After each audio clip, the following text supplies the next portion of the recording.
السلام علیکم ورحمۃ اللہ وبرکاتہ۔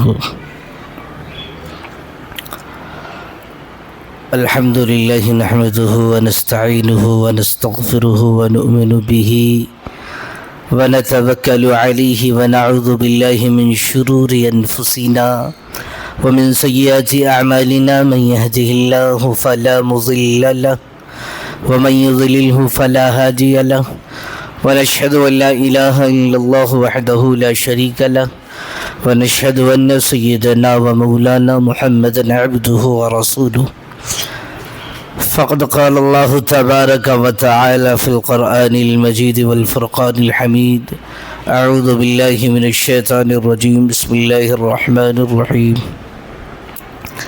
والعصر إن الإنسان لفي خسر إلا الذين آمنوا وعملوا الصالحات وتواصوا بالحق وتواصوا بالصبر۔ صدق اللہ مولانا العظیم۔ خلاف پیغمبر جو بھی زندگی گزارے گا، خلاف پیغمبر جو بھی زندگی گزارے گا، کبھی رستہ نہ پائے گا اور کبھی منزل نہ پائے گا۔ محترم سامعین، خواتین، اللہ تبارک و تعالیٰ کا بے بہا بے انتہا احسان شکر ہے، اس نے ہمیں اور آپ کو مسلمان بنایا، ایمان کی دولت سے نوازا۔ دنیا کی نعمتوں میں سب سے زیادہ قیمتی نعمت، سب سے زیادہ قیمتی کوئی شے ہے، وہ ایمان ہے۔ اس بات کا اندازہ اس بات سے لگائیے کہ رب تعالی کسی شخص کو، کسی انسان کو ساتوں آسمان و زمین کی حکمرانی دے دے، ساتوں آسمان ساتوں زمین کی بادشاہ بنا دے، حاکم بنا دے، ساتوں آسمان و زمین کی دولت خزانہ اس کے پاس دے دے، لیکن اگر وہ ایمان نہیں ہے اس کے پاس تو وہ شخص ناکام ہے۔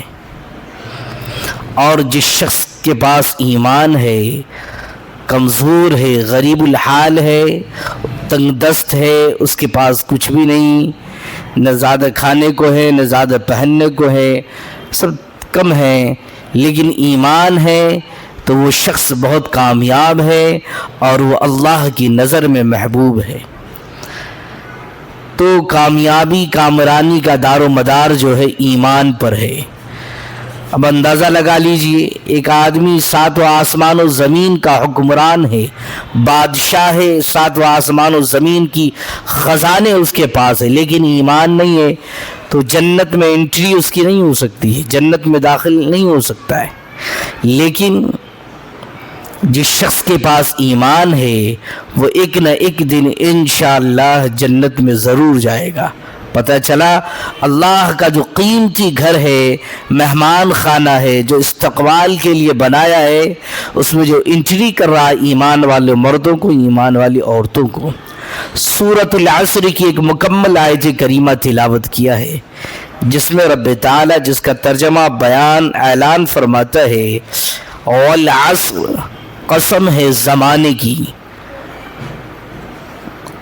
رب تعالی زمانے کی قسم اٹھا کر کہہ رہا ہے، قسم ہے زمانے کی، والعصر ان الانسان لفی خسر، کہ پوری انسانیت، یعنی انسان جس خطہ میں رہتا ہو، جس کونے میں رہتا ہو، جہاں کا رہنے والا ہو، جیسا بھی انسان ہو، کسی مذہب کا ہو، دھرم کا ہو، وہ خسارے میں ہے، گھاٹے میں ہے، نقصان میں ہے، ہلاک و برباد ہونے کے دہانے پر ہے۔ الا الذین آمنوا وعملوا الصالحات، لیکن وہ ایمان والے مرد، وہ ایمان والی عورتیں کامیاب ہیں اور گھاٹے اور خسارے اور ہلاکت میں نہیں ہیں، جو ایمان لے آئے اور اعمال صالحہ کیے، نیک اعمال کیے، اچھے اعمال کیے۔ ایمان والا گویا کہ ہو اور اچھے اعمال کرنے والے ہوں، اچھے کام کرنے والے ہوں، تو ایسا آدمی گھاٹے میں نہیں ہے، ورنہ پوری انسانیت خسارے اور ہلاکت و بربادی کے دہانے پر ہے۔ وَتَوَاصَوْا بِالْحَقِّ، اور کیسے لوگ جو خود بھی حق پر جمے ہوں، حق بات کرتے ہوں اور دوسروں کو بھی حق کی دعوت دیتے ہو، حق کی بات، حق پر رہنے کی تلقین کرتے ہو، خود بھی صبر کرتے ہوں اور دوسروں کو بھی صبر کی دعوت دیتے ہو۔ تو یہ اس کا قرآن پاک کا ترجمہ ہے، میں نے ذکر کیا ہے۔ الحمدللہ سامعین میں خواتین ہیں، میں خواتین کی شکایت نہیں کرتا، یہ تو مردوں کی ذمہ داری ہے کہ دین خواتین تک پہنچائیں۔ آج ہماری سماج، ہماری سوسائٹی کا 95% 95% خواتین علم دین سے دور ہیں، ان کو پتہ ہی نہیں شریعت کیا ہے، اسلام کیا ہے، دین کیا ہے۔ وجہ اس کی قدر و قیمت ہمارے یہاں نہیں ہے، نہ اس کی تعلیم ہے، نہ اس پر ہمارا یقین بنا ہوا ہے۔ اور مرد حضرات کی بات ہے تو یہ حضرات بچپن سے 55 تک اپنی پوری زندگی اس دنیا کو سنوارنے کے لیے، دنیا کو بنانے کے لیے، بال بچوں کی تیمارداری اور خاطر تواضع کے لیے، ان کی گزر بسر کے لیے پوری زندگی اس دنیا میں کھپا دیتا ہے تاکہ میرے بال بچے کھا پی سکے، زندگی گزار سکے۔ اور انہیں موقع ملتا ہے تو مسجد میں جاتے ہیں یا جہاں جلسہ کا پروگرام ہوتا ہے، محفل میلاد کا پروگرام ہوتا ہے، ان مجالس میں بیٹھ کر سنتے ہیں، ان کو جانکاری ہوتی ہے۔ بہت کم لوگ ہیں جو جان کر سیکھ کر گھر میں خواتین کو بتاتے ہیں، جو بہت ضروری چیز ہے۔ طلب العلم فریضۃ علی کل مسلم و مسلمہ، ہر مرد عورت پر، ہر مسلمان مرد پر، ہر مسلمان عورت پر علم دین کا طلب کرنا، سیکھنا فرض ہے، اور اس کے بغیر کوئی چارہ بھی نہیں ہے۔ حکم ہے کہ پگھلنا علم کی خاطر یہ شمع زیبا ہے، پگھلنا علم کی خاطر یہ شمع زیبا ہے، بغیر اس کے نہیں پہچان سکتے کہ خدا کیا ہے۔ اگر خدا کو جاننا ہے، علم دین سے اپنے آپ کو آراستہ کرنا ہوگا، علم دین سے اپنے آپ کو وابستہ کرنا ہوگا، قرآن کی تعلیمات کو جاننا ہوگا، احادیث کی تعلیمات کو جاننا ہوگا۔ میں یہ دعوے کے ساتھ کہتا ہوں، کوئی ایسا گھر نہیں ہے جس میں میٹرک کی سرٹیفکیٹ نہ ہو، انٹر کی سرٹیفکیٹ نہ ہو، بی اے کی سرٹیفکیٹ نہ ہو، اصلی تعلیم سے کوئی گھر خالی نہیں۔ لیکن بڑی افسوس کے ساتھ جو علم زندگی میں بھی کام آنے والا ہے اور مرنے کے بعد بھی کام آنے والا ہے، جو ہر قدم پر علم کام آنے والا ہے، جسے دین کا علم کہتے ہیں، اس سے ہم ناواقف ہیں۔ یہ بڑی افسوس کی بات ہے۔ اور مرد تو کچھ واقفیت حاصل کرتے جاتے، جلسے میں جا کر، مسجدوں میں بیان سن کر، لیکن خواتین 95% ایسی ہیں اس کو پتہ ہی نہیں کہ اسلام کیا ہے، کلمہ کا مطلب کیا ہے، دین کا مطلب کیا ہے، ایمان کیا ہے، اسلام کیا ہے، اللہ نے ہمیں اور آپ کو کس لیے بھیجا یہ جانتے ہی نہیں۔ لہذا ہم سب کی ذمہ داری ہے ہم پہچانیں، ہمارا نام ہے مسلمان۔ مسلمان کہتے ہیں جو تابعدار فرما بردار ہو جائے، اس معنی یہ ہے کہ اللہ اس کے رسول کے حکموں کو ماننے والا بن جائے، اور جو مانتا ہے وہ مسلمان ہے، جو نہیں مانتا وہ مسلمان نہیں ہے۔ تو میں یہ ذکر کر رہا تھا کہ پوری کی پوری انسانیت گمراہی اور گھاٹے میں، مگر وہ مرد، وہ عورتیں جو ایمان لے آئیں، اور ایمان میں مرد آئے، عورتیں آئیں، یہ لوگ کامیاب کامران ہیں۔ ایمان جب آ گیا تو سب سے بڑی ذمہ داری ہم پہ جو ہوتا ہے ایمان کے بعد، وہ نماز ہے۔ نماز کی ادائیگی ہر حال میں معاف نہیں ہے۔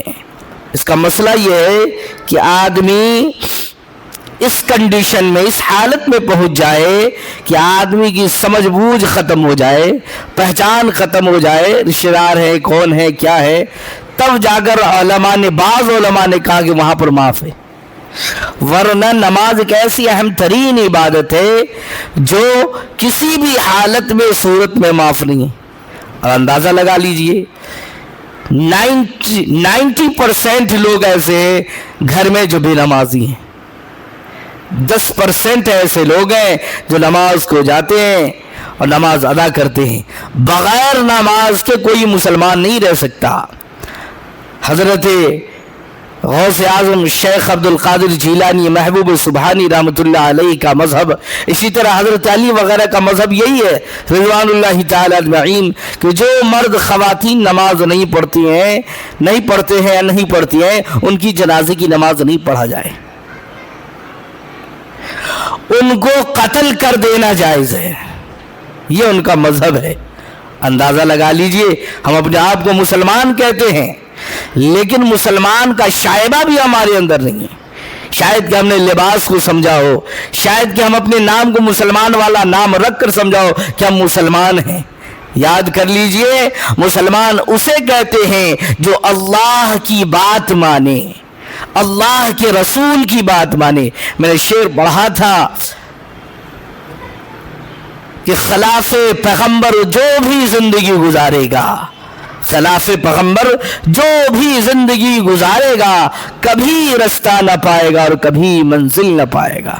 تو مرد ہو یا عورت، اللہ کے رسول کے طریقے کے خلاف زندگی گزارے گا، نہ اس کی دنیا سنور سکتی ہے، وہ نہ دنیا میں کامیاب ہے نہ آخرت میں کامیاب، بلکہ وہ ناکام ہے۔ کامیاب کون ہے؟ اللہ نے مثالیں دی ہیں صحابہ کرام کی کہ دیکھو یہ لوگ کامیاب ہے، انہوں نے اللہ کی بات مانی، اللہ کے نبی کی بات مانی، ان کے گھرانے والے اللہ کی بات مانی، اللہ کے نبی کی بات مانی، تو یہ لوگ کامیاب کامران ہو گئے۔ اور ہم اللہ کے نبی کے نام لیوا ہیں، اللہ کے نبی کے دیوانے کہلاتے ہیں، محمد مصطفیٰ صلی اللہ علیہ وسلم پر ہم ایمان رکھتے ہیں، لیکن نبی علیہ الصلوۃ والسلام کی باتوں سے ہم بہت دور ہیں۔ مسلمان وہ ہو ہی نہیں سکتا جو اللہ اس کے رسول کے حکم کے خلاف رہے اور وہ اپنے آپ کو مسلمان کہے۔ تو سرکاری لسٹ میں مسلمان تو ہو جائے گا وہ شخص، لیکن اللہ کی جو لسٹ تیار ہوگی اس میں وہ مسلمان نہیں رہیں گے۔ جو ایمان لے آئے اور ایمان کے بعد جس کی زندگی میں نماز نہیں ہے، وہ آدمی ناکام ہے۔ اب ہم سب کی ذمہ داری ہے کہ ہم نماز سب سے پہلے گھر میں آباد کریں، ہر ایک کی ذمہ داری ہے۔ نہیں جانتے سیکھنا پڑے گا، جاننا پڑے گا۔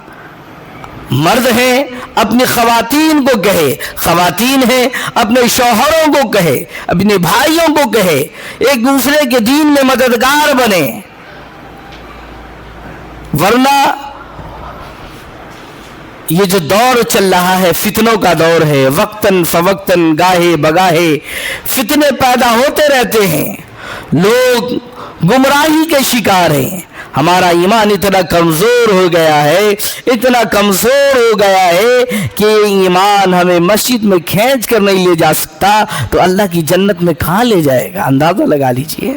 ہم ایمان والے کہلاتے ہیں اور ایمان کی کنڈیشن یہ ہے کہ اذان ہوتی رہتی ہے، تو جیسے غیر مسلم، غیر ایمان والا جو مسلمان نہیں ہے وہ بھی اذان سنتا ہے، ایک مسلمان وہ بھی اذان سنتا ہے، تو مسلمان بھی اپنے کاروبار میں مست ہے، غیر ایمان والا بھی اپنے کاروبار میں لگا ہوا ہے، فرق ہی نہیں پڑتا۔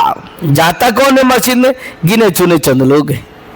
اب تو اذان دی گئی، اذان دی جاتی ہے پورے مسلمان مردوں کے لیے، پورے مسلمان عورتوں کے لیے، لیکن جانے والے مسجد میں جہاں 300 400 گھروں کی آبادی ہے، اس مسجد میں آبادی، مسجد کے نمازی جو ہے 40-50 لوگ ہیں، کہاں چلے گئے لوگ؟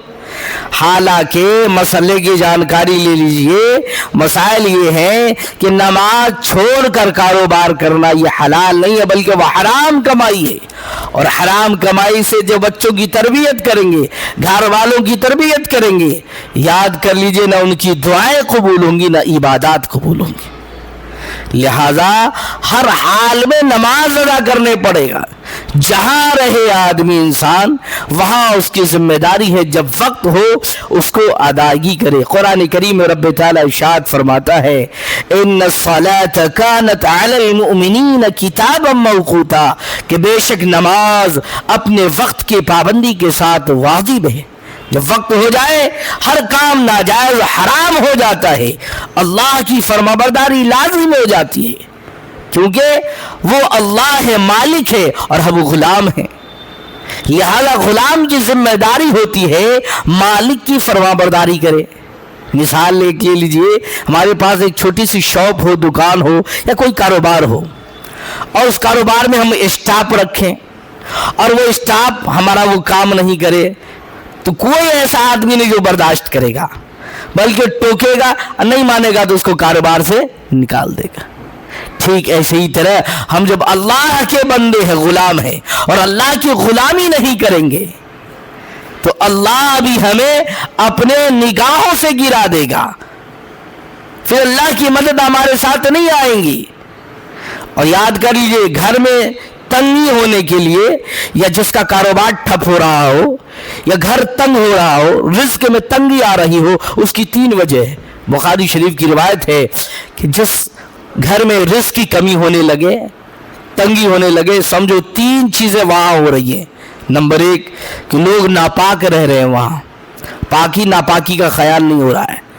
نمبر 2 رشتہ داروں کے حقوق وہاں سے نہیں ادا ہو رہے ہوں گے، یعنی کسی رشتہ دار کا حق ہے، بھائی بہن کا حق مارا جا رہا ہوگا تو وہاں رزق میں تنگی آئے گی۔ اور تیسری چیز ہے کہ جس گھر میں لوگ نماز ادا نہیں کریں گے اس گھر کی رزق اٹھنے لگتی۔ یہ 3 چیزیں ایسی ہیں جو گھر کے رزق کو تنگ کر دیتی ہیں، لہذا گھر کے رزق میں اضافہ کے لیے بھی نماز ضروری ہے۔ اور نماز کے بغیر بتلایا جاتا ہے، حدیث شریف میں آتا ہے، جب کوئی بندہ یا بندی 5 وقت نماز ادا کرتا ہے تو گویا کہ وہ ایسا ہے کہ اس کے گھر کے سامنے نہر ہے، ایک حوض ہے، اور روزانہ اس حوض میں 5 دفعہ نہاتا ہے اور ڈھنگ سے نہاتا ہے۔ جب نہائے گا 5 دفعہ دن میں تو یقیناً اس کے بدن پر کوئی میل کچیل نہیں رہے گا، تو گویا کہ پاک شاف و شفاف ہے۔ اسی طرح کوئی بندہ مومن مرد ہو یا مومن عورتوں ہو جو بالغ ہو جائے، وہ نماز ادا پڑھتا ہے، نماز ادا کرتا ہے 5 گانا، ٹھیک ایسے ہی ہے کہ گویا کہ 5 دفعہ وہ غسل کر رہا ہے، نہا رہا ہے۔ تو جیسے غسل سے انسان کا ظاہری بدن پاک ہو جاتا ہے، ایسے ہی انسان کا باطن دل پاک و منور ہو جاتا ہے۔ جب انسان کا 5 وقت نماز ادا کرتا ہے، پاک ہوتا ہے، تو گویا کہ اللہ پاک، بندہ پاک، تو پاک کی پاک سے نسبت ہو گئی تو اللہ کی مدد آتی ہے اس گھر میں، اللہ کی رحمت آتی ہے اس گھر میں۔ اور حدیث میں آتا ہے جو آدمی اچھی طرح وضو کرتا ہے اس کے ہاتھ کے گناہ یہاں تے ناخن کے جڑوں سے جھڑ جاتے ہیں، اس کے آنکھ کے گناہ جھڑ جاتے ہیں چہرہ دھونے سے، اس کے کانوں سے مسح کرنے سے، اس کے بال کے جڑوں سے گناہ جھڑ جاتے ہیں مسح کرنے سے، پاؤں کے ناخنوں سے گناہ جھڑ جاتے ہیں، ایسے جھڑ جاتے ہیں جیسے پتجھڑ کے مہینے میں درخت کے پتے بالکل جھڑ جاتے ہیں اور بالکل صاف۔ ایسے ہی گناہ جب آدمی وضو کرتا ہے 5 وقت اور وضو کر کے مسجد میں جاتا ہے، یا خواتین وضو کر کے نماز ادا کرتی ہیں، تو اس کے گناہ بالکل جھڑ جاتے ہیں۔ اللہ اکبر، بہت بڑی اللہ کے ولیاں گزری ہیں جن کا نام رابعہ بصریہ رحمت اللہ علیہ۔ یہ واقعہ کو ذہن میں رکھیے، یہ رابعہ بصریہ کون ہے؟ حضور علیہ الصلوۃ والسلام کے زمانے سے 200 سال کے بعد کا دور ہے، قریب آج سے 1200 سال پہلے کی خاتون ہے جس کا نام رابعہ بصریہ ہے، بہت بڑی اللہ کی ولیاں ہیں، چہرے سے بالکل کالی کلوٹی تھی اور حبشہ کے رہنے والے تھے۔ حبشہ کی آج بھی بلال حبشی بھی حبشہ کے تھے، آج بھی حبشہ کے لوگوں کا ناک تھوڑا سا موٹا ہوگا، شکل کی بناوٹ جو ہے موٹی تازی، یعنی خوبصورتی نہیں جیسے اپنے یہاں کی جو رنگت ہے یا بناوٹ ہے اس طرح کا نہیں، تو اللہ نے نظام بنایا. تو حبشہ کے لوگ اس طرح کی تھی. رابعہ بصریہ بھی بصرہ کی رہنے والی، وہ حبشہ کی رہنے والی تھی. اتنی بڑی وقت کی ولیاں تھی، لیکن ایک عمل اللہ کو اتنا پسند تھا کہ روزانہ رات میں غسل کرتی تھی اور اپنے شوہر کے پاس جاتی اور اجازت لیتی تھی کہ حضور میری جسم سے یا مجھ سے کوئی ضرورت تو ابھی نہیں ہے. شوہر کہہ دیتے نہیں، تو کہتی تھی مجھے اجازت دیجیے میں اللہ کے حضور پیش ہو جاؤں. لہذا وہ ان کی شوہروں کو اجازت دے دیتے تھے اور اس وقت سے وہ فجر تک نماز میں مشغول رہتی تھی. حضرت رابعہ بصریہ رحمۃ اللہ علیہ اتنی بڑی وقت کی پنجگانہ نماز تو ادا ہو رہی، تہجد کبھی ان سے چھوٹتا نہیں تھا. جوانی کے عالم میں ان کے شوہر کا انتقال ہو گیا اور مستقل وہ اللہ کی عبادات میں لگی رہی، بہت اللہ کی محبوبہ ہو گئی. یہاں تک کہ بتلایا جاتا ہے رابعہ بصریہ رحمۃ اللہ علیہ کہ جب رحمہ علیہ کی ان کے شوہر انتقال ہو گیا جوانی میں، تو وقت کے ایک بہت بڑے امام جسے حسن بصری رحمۃ اللہ علیہ کہتے ہیں، حسن بصری رحمۃ اللہ علیہ بہت بڑے عالم، بہت بڑے بزرگ اور بہت بڑے امام گزرے. جب ان کو معلوم ہوا کہ ایسی بات ہے، لہذا وہ خود گئے اور رابعہ بصریہ کو پیغام دیا کہ میں آپ سے نکاح کرنا چاہتا ہوں. اس لیے نہیں کہ شادی کی خواہش ہے، بلکہ اعمال صالحہ نیکیاں ان کے پاس تھی. تو انہوں نے کہا کہ دیکھو میرے 4 سوال کا جواب دے دو، میں نکاح کے لیے تیار ہوں. رابعہ بصریہ رحمۃ اللہ علیہ خاتون ہے، عورت ہے، وہ کہتی ہے اتنے بڑے وقت کے امام، وقت کے ولی بزرگ سے کہ 4 سوالات ہیں میرے پاس، اس کا جواب دے دو میں تم سے شادی کر لوں گا. کہتی ہیں پہلا سوال یہ ہے کہ بتاؤ مجھے کہ میں جنت میں جاؤں گی یا جہنم میں. پہلا سوال کیا ہے؟ میں جنت میں جاؤں گی یا جہنم میں. حسن بصری رحمۃ اللہ علیہ وقت کے امام، اللہ کے ولی کہتے ہیں یہ بات تو مجھے خبر نہیں ہے، تو اللہ جانتا ہے کون جنت میں جائے گا کون جنت. پھر دوسرا سوال کیا، اچھا یہ بتائیے کہ نامہ اعمال قیامت میں رب تعالی کچھ لوگوں کو بائیں ہاتھ میں دیں گے، کچھ لوگوں کو نامہ اعمال داہنے ہاتھ میں دیں گے. تو جو بائیں ہاتھ میں جن کو نامہ اعمال ملے گا، حدیث میں آتا ہے جو گناہگار عورتیں ہوں گی، گناہگار مرد ہوں گے، اللہ اس کے رسول کے حکموں کو توڑنے والے چھوڑنے والے مرد عورت ہوں گے، قیامت کے دن اس کا یہ بایاں ہاتھ، دونوں ہاتھ اس کے پیٹ میں ڈالا جائے گا اور پیٹ میں ڈال کر پیٹھ سے کھینچ لیا جائے گا دونوں ہاتھ، اور اس کے بائیں ہاتھ میں نامہ اعمال تھما دیا جائے گا، اور وہ شخص افسوس کرے گا ہائے افسوس میں ناکام ہو گیا. اور جو نیک پرہیزگار ہوں گے، اللہ اس کے رسول کے حکموں کو ماننے والے مرد عورتیں ہوں گی، تو اس کے دائیں ہاتھ میں نامہ اعمال دیا جائے گا اور وہ جنت میں کودتا اچھلتا پھرے گا اور کہے گا میں تو کامیاب ہو گیا، اللہ نے مجھے کامیاب کر دیا. وہ خوشی کے مارے جھوم رہا ہوگا. لہذا حضرت رابعہ بصریہ رحمۃ اللہ علیہ کہتی ہے دوسرا سوال کہ مجھے بتائیے تو صحیح کہ میرے دائیں ہاتھ میں نامہ اعمال ملے گا یا بائیں ہاتھ میں. حضرت امام بصری رحمۃ اللہ علیہ کہتے ہیں اس کا بھی جواب میرے پاس نہیں ہے، اللہ ہی اس کا جواب عطا کرے گا. تیسرا سوال ہوتا ہے آپ مجھے بتائیے پل صراط اللہ نے رکھا ہے جہنم کے اوپر، کہ بتائیے میں پل صراط کچھ لوگ گزریں گے وہ نیچے گر جائیں گے اور کچھ پار کر جائیں گے، میں پار کرنے والی میں سے ہوں یا نیچے گر جانے والی. حضرت امام بصری رحمۃ اللہ علیہ کہتے ہیں اس کا جواب تو اللہ ہی کے پاس ہے. پھر حضرت رابعہ بصریہ کہتی ہے تب چھوڑیے، تب چھوڑ دیجئے، ارے بھائی ان کی میں تیاری تو کر لوں، اب شادی بیاہ میں کیا لگا ہوا ہے، میں تیاری میں لگی ہوں کہ جنت میں کیسے چلی جاؤں، نامہ اعمال میرے دائیں ہاتھ میں کیسے مل جائے، پل صراط پر کیسے گزر جاؤں. رابعہ بصریہ رحمۃ اللہ علیہ کا جب انتقال ہوگا، انتقال کا وقت ہوا تو اپنی باندی نوکرانی، باندی عرب میں باندی کا رواج ہے، ان علاقوں میں اپنی نوکرانی سے کہتی ہیں کہ دیکھو رات کے وقت میں آپ کا وصال ہوا، انتقال ہوا ہے، اللہ نے پردے میں رکھا. اتنی پردہ کی پابند، اتنی پردے میں رہنے والی خاتون تھی کہ رات کے وقت میں ان کا وصال ہوا ہے. حضرت رابعہ بصریہ اپنی باندی سے کہتی ہیں کہ جب میرا وصال ہو جائے، انتقال ہو جائے، تو 2-4 ہی لوگ کو بلانا اور لوگوں کو خبر نہ دینا، تاکہ میری جنازہ پردے میں ہو جائے اور لوگ مجھے جان بھی نہ سکے. لہذا ان کا انتقال ہو گیا، رات کی تاریکی میں ان کو دفن کیا گیا. خواب میں دیکھتی ہیں، خواب میں ان کو دکھایا، حضرت رابعہ بصریہ سے ملاقات، پوچھا کہ رابعہ بصریہ آپ کا کیا ہوا، قبر میں کیا ہوا؟ تو انہوں نے جواب دیا کہ منکر نکیر آئے تھے، انہوں نے سوال کیا من ربک؟ تو میں نے کہا اے منکر نکیر، جس رب کو، جس خدا کو میں نے اپنے جوانی کی عمر میں اللہ بھولی نہیں، اس کو میں اس قبر میں 4 من مٹی کے، 4 ہاتھ مٹی کے نیچے کیسے بھول سکتی ہوں؟ لہذا حضرت منکر نکیر کہتے ہیں کہ جائیے، آپ ناراض نہ ہوئیے، یہ سوال میں نے یوں کیا تھا، اللہ کا یہ حکم تھا. پھر وہاں سے چلے گئے کہ کامیاب لوگ تھے.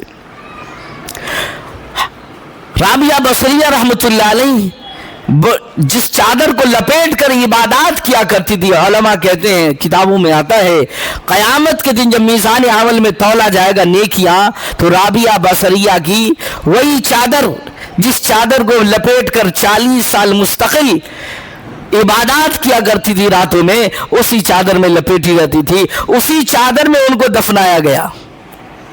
اور قیامت میں جب نامہ اعمال تولا جا رہا ہوگا ترازو میں، رابعہ بصریہ کی وہ چادر بھی اس ترازو میں رکھا جائے گا. تو یہ ہے اللہ کی محبت کرنے کا طریقہ، اللہ سے محبت کرنے کا اجر و انعام ملتا ہے. بات یہ کہنی ہے خواتین حضرات کہ آپ خواتین حضرات بہت بڑی ذمہ دار ہیں. حدیث میں آتا ہے، علماء بیان کرتے ہیں کہ اگر گھر کی ایک خاتون دین پر آ جائے، راہ راست پر آ جائے، سنت اور شریعت پر آ جائے، تو 4 نسلیں آباد ہو جائیں گی، وہ نیک راہ پر ہو جائیں گی، کامیاب ہو جائیں گے. جب خواتین بگڑتی ہیں تو نسلیں برباد ہو جاتی ہیں. اور مثالیں حاضر ہے، اللہ کے بندیوں نے، نیک بندیوں نے نیک کام کیے ہیں، ان نیک کام کرنے والوں کا ذکر کیا جاتا ہے. ایک شاعر کہتا ہے کہ یاد آئی ہے اپنی خطائیں جب خدا کا خیال آ گیا ہے، کہ یاد آئی ہے اپنی خطائیں جب خدا کا خیال آ گیا ہے. میرے بے چین دل کو وہیں پر مصطفیٰ کا خیال آ گیا ہے. وہ تو مریم بھی ہے، ہاجرہ بھی، وہ تو مریم بھی ہے، ہاجرہ بھی، نیک خاتون ہے آسیہ بھی. وہ تو مریم بھی ہے، ہاجرہ بھی، نیک خاتون ہے آسیہ بھی.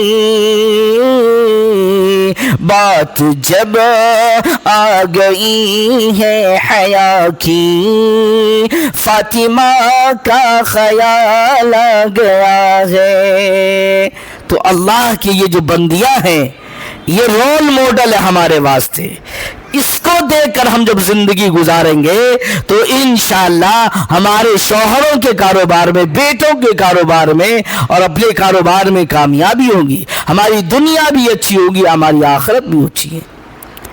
جب خواتین نیک ہوں گی، خواتین نیک ہوں گی، انشاءاللہ اولاد نیک ہوں گی. بتایا جاتا ہے کہ ماں کا گود بچوں کا پہلا مدرسہ ہے. ماں کا گود بچوں کا پہلا مدرسہ ہے، اور پہلے مدرسے کا استاذ وہ ماں ہے، وہ ٹیچر ماں ہے. لہذا ماں ٹیچر کو نیک ہونا چاہیے، دیندار ہونا چاہیے، تاکہ بچے اس کے اسٹوڈنٹ نیک بنے۔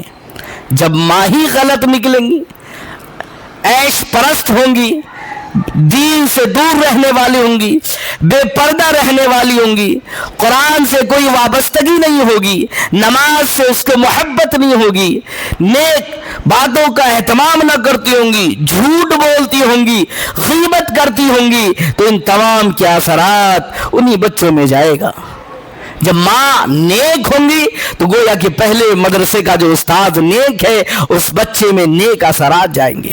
اسی طرح ایک واقعہ بڑی مشہور ہے بابا فرید الدین گنج شکر رحمۃ اللہ علیہ کا، کہ وہ اپنی ماں کے گود پیٹ میں رہتے تھے، اور پیٹ میں رہ کر وہ قرآن پاک کی 15-16 سپارہ حفظ مکمل کر لیے تھے۔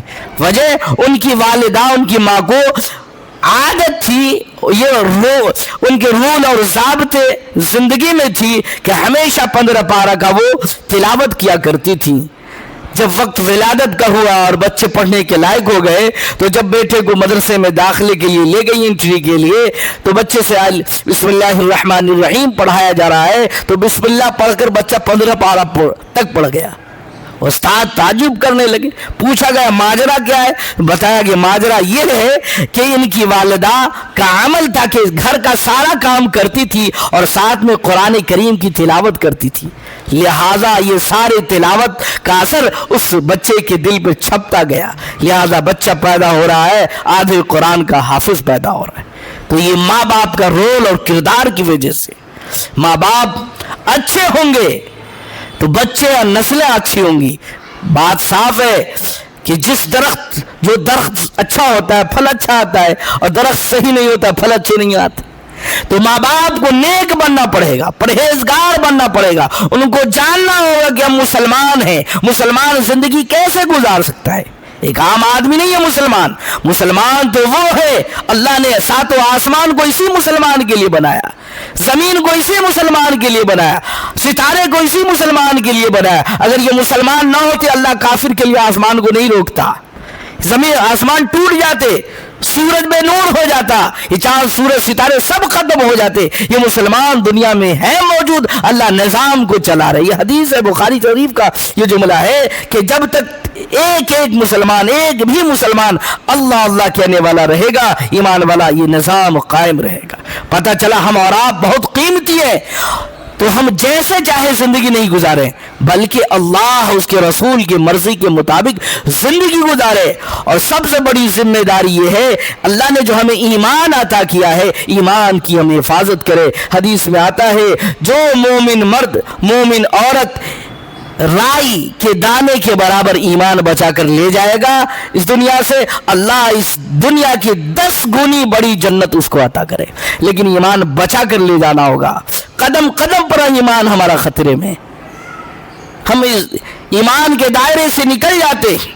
لہذا میری بہنیں، میری مائیں، ہم سب کی ذمہ داری ہے، جو بالغ ہو گئی مرد عورت ایمان والے ہیں، مسلمان کے گھر میں پیدا ہو گئے، ہم پر لازم ہے کہ ہم نماز ادا کریں۔ نماز کسی بھی صورت میں معاف نہیں ہے، کسی بھی صورت میں گنجائش نہیں ہے۔ بڑی افسوس کے ساتھ یہ کہا جا رہا ہے کہ مرد تو غائب ہی ہیں، عورتیں بھی خالی رہتی ہے گھر میں، نماز ادا نہیں کرتی، وقت گزر جاتا ہے اور نماز ادا نہیں کرتی۔ یاد کر لیے، جو مرد عورت ایک نماز جان بوجھ کر چھوڑے گا، 70 سال تک ایک ٹائم کی نماز چھوڑنے کا سزا ہے، 70 سال تک آگ میں جلنا پڑے گا، ایک نماز چھوڑنے کا سزا ہے۔ اس لیے میری مائیں بہنیں، ہم مسلمان ہیں، ہم مومن ہیں، ہمارے اوپر لازم ہے ایمان کے بعد کہ نماز ادا کرے۔ نماز کسی بھی صورت میں معاف نہیں ہے۔ جب گھر کے بڑے نماز پڑھیں گے تو چھوٹے بچے پر اس کے اثرات جائیں گے، اور ماں باپ کی دعائیں کام آتی ہیں، ماں باپ کی دعائیں کام آتی ہیں۔ وہ چاہتے ہیں کہ اپنے بچوں کو کامیاب کریں، تو اب ماؤں کو چاہیے اپنی نمازوں میں ماؤں کے بچوں کے لیے دعا کریں۔ جب دعا کا اہتمام ہوگا تو انشاءاللہ ہمارے بچے ناکام نہیں کامیاب ہوں گے۔ لیکن جب یہی بچہ یہی نسل دین سے دور ہو جائے گا تو یاد کر لیجئے حضرت نوح علیہ السلام کا بیٹا جو نبی کا بیٹا تھا، کتنی اونچی نسبت ہے کہ نبی کا بیٹا ہے، لیکن جب اللہ کی بات نہیں مانی، اللہ کے نبی کی بات نہیں مانی، طوفان نوح آیا تو نوح علیہ السلام کا بیٹا ڈوب رہا ہے، باپ ہے، باپ کو رحم آ گیا اور کہتے ہیں بیٹا ایمان لے آؤ بچ جاؤ گے طوفان سے۔ غیب سے آواز آتی ہے، اے میرے نوح جو میرا نہیں ہے وہ تیرا نہیں ہو سکتا ہے۔ شاعر کہتا ہے بغاوت پر ہو آمادہ تو ڈوبے نوح کا بیٹا، بغاوت پر ہو آمادہ تو ڈوبے نوح کا بیٹا، بغاوت پر ہو آمادہ تو ڈوبے نوح کا بیٹا، یہاں نام و نسب کی برتری سے کچھ نہیں ہوتا۔ حضرت فاطمہ کا جب وصال ہو رہا ہے، حضرت فاطمہ کو اللہ کے نبی کہہ رہے اے میری بیٹی فاطمہ تو اپنے اعمال تو خود کر، کل قیامت میں یہ نہ کہنا کہ میں محمد کی بیٹی ہوں کامیابی ملے گی، بلکہ تیرے اعمال تجھے کام آئیں گے، میرے اعمال مجھے کام آئیں گے۔ یہ سوچنے کا مقام ہے کہ ہم اور آپ کس کھیت کے گاجر مولی، ہماری اور آپ کی کیا حیثیت ہے۔ جب اللہ کے نبی اللہ کے اپنی بیٹی کو کرے جو جگر دل کا ٹکڑا ہے، فاطمہ تو اعمال کر، تیرے اعمال تجھے کام آئیں گے، میرے اعمال مجھے کام آئیں گے۔ قرآن کریم کہتا ہے یوم یفر المرء من اخیہ و امہ و ابیہ و صاحبتہ و بنیہ لکل امرئ منہم یومئذ شأن یغنیہ وجوہ یومئذ مسفرہ ضاحکۃ مستبشرہ ووجوہ یومئذ علیہا غبرہ ترہقها قترہ اولئک هم الکفرۃ الفجرہ۔ کہتے ہیں قرآن کریم کہتا ہے میدان محشر کا عالم یہ ہوگا کہ پوری انسانیت ایک جگہ جمع ہوگی، حضرت آدم سے لے کر اس امت کا آخری فرد جمع ہوگا میدان محشر، سارے رشتہ دار ہوں گے وہاں، بھائی بہن موجود ہوں گے، میاں بیوی تمام رشتہ دار ہوں گے، لیکن کوئی کسی کو پوچھنے والا نہیں۔ یوم یفر المرء من اخیہ، ہر آدمی ایک دوسرے سے بھاگ ہوگا اور یہ آواز لگا رہا ہوگا نفسی نفسی، اللہ میری مغفرت کر دے، اللہ میری بخشش کر دے، اللہ میری ذات پر رحم کر دے۔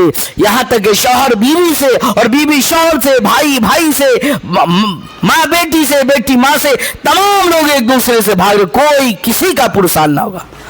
لیکن اس وہاں بھی کام جو آنے والی چیز ہے ان میں سے جس نے جوانی کی حالت میں عبادات کی، نیک کام کیے اور عبادت نمازیں ادا کی ہیں، اللہ کا عرش کا سایہ انہیں میسر ہوگا۔ لہذا یہ مبارک مہینہ حج کا مہینہ ہے۔ ان ایام میں یہ جو آج 2 تاریخ ہے، 2 ذی الحجہ ہے، 2 ذی الحجہ ہے، ان دنوں میں قربانی کے دنوں تک اللہ رب العزت اعمال کا بہت ثواب عطا کرتا ہے۔ سب سے افضل عمل تو حج ہے، ان 10 دنوں میں سب سے افضل عمل۔ دوسرا افضل عمل قربانی ہے، جو مسائل بھی بتا رہے تھے مولانا مفتی جنید صاحب، بہت ضروری ہے۔ ہر مرد عورت پر عاقل بالغون کے ذمے جو صاحب نصاب ہیں، جو اس کی قیمت جو بتایا کہ جس کے پاس ملکیت بالغ ہو گیا، بھائی بہن بیوی شوہر بہو، اس کے پاس اگر 60 سے 70 ہزار کی ملکیت وہ صاحب نصاب ہے۔ جب صاحب نصاب ہے ان کے اوپر قربانی لازم ہے، اگر نہیں ادا کرتا ہے قیامت کے دن اس کے لیے بڑی گناہ کی بات ہے، مواخذہ ہوگا، پکڑا جائے گا، یہ مخالفت کی بات ہے۔ تو یہ اعمال ہے، ساتھ میں نفلی عبادات بھی اس دنوں میں بہت مقبول ترین عمل ہے، جیسے راتوں کو جاگنا بتلایا جاتا ہے، حدیث میں آتا ہے کہ 1 ذی الحجہ سے لے کر 10 ذی الحجہ کی راتوں میں جاگنا ایسا ہے جیسے رمضان کے شب قدر میں جاگنا ہے۔ ایسی بڑی فضیلت ہے۔ تو ایمان اللہ نے ہمیں عطا کیا، ایمان کی ہم قدر کریں، اور ہم کامیاب ہونا چاہتے ہیں تو قرآن کریم صاف لفظوں میں کہتا ہے اگر کامیاب ہونا ہے اللہ کی بات ماننا پڑے گا، اللہ کے نبی کی بات ماننا پڑے گا۔ اگر نہیں مانتے ہیں تو گریبان میں ہمیں جھانکنا پڑے گا، ہم ناکام نامراد ہو جائیں گے۔ تو اللہ کی بات مانے کس چیز میں؟ عبادت میں، کھانے پینے میں، پہننے میں، اٹھنے بیٹھنے میں، کاروبار میں، گھر بار میں، کھیت کھلیان میں، جو جہاں ہے وہاں اللہ کا دین زندہ کرے، شریعت کو زندہ کرے۔ یہ سبھوں کی ذمہ داری ہے، مرد کی بھی جتنی ذمہ داری ہے اتنی عورت کی بھی ذمہ داری ہے کہ شریعت کو زندہ کرے، دوسروں کو بتلائیں کہ دین کو سمجھے، دین پر آ جائے۔ بڑی مشقت سے دین آیا ہے، اللہ اکبر۔ 1.5 لاکھ صحابہ تھے اللہ کے نبی کے، اور سارے صحابہ، چند صحابہ کا قبر عرب میں موجود ہے، باقی اس دنیا میں پھیل گئے، اللہ کے دین کو دعوت دیتے رہے، پھیلاتے رہے، تب جا کر دین ہم تک پہنچا ہے۔ اللہ ہمیں دین کی قدر نصیب فرمائے، شریعت پر چلنے کی توفیق عطا فرمائے، ہماری بہنوں کو، ہماری ماؤں کو مولا نمازی بنا دے، دین پر چلنے والا بنا دے یا الہ العالمین۔ ہماری ماں بہنوں کو شریعت کے مطابق زندگی گزارنے کی توفیق عطا فرما دے۔ بغیر شریعت کے، بغیر دین کی زندگی گزارنا یہ ناکامی ہے۔ اور جب آدمی دین داریت کے بنا پر رخصت ہوگا تو قبر میں بھی استقبال کیا جائے گا، جب دین کو چھوڑ کر دنیا سے جائے گا تو قبر سے ہی اس کا عذاب شروع ہو جائے گا، قبر سے ہی اس کا عذاب شروع ہو جائے گا۔ اللہ رب العزت سے دعا گو ہے جو باتیں بتائی گئی ہیں، جو اس میں کمی کوتاہی ہو گئی، اللہ معاف فرمائے، تمام ہم لوگوں کو شریعت پر، دین پر چلنا آسان فرمائے۔ وآخر دعوانا الحمدللہ رب العالمین۔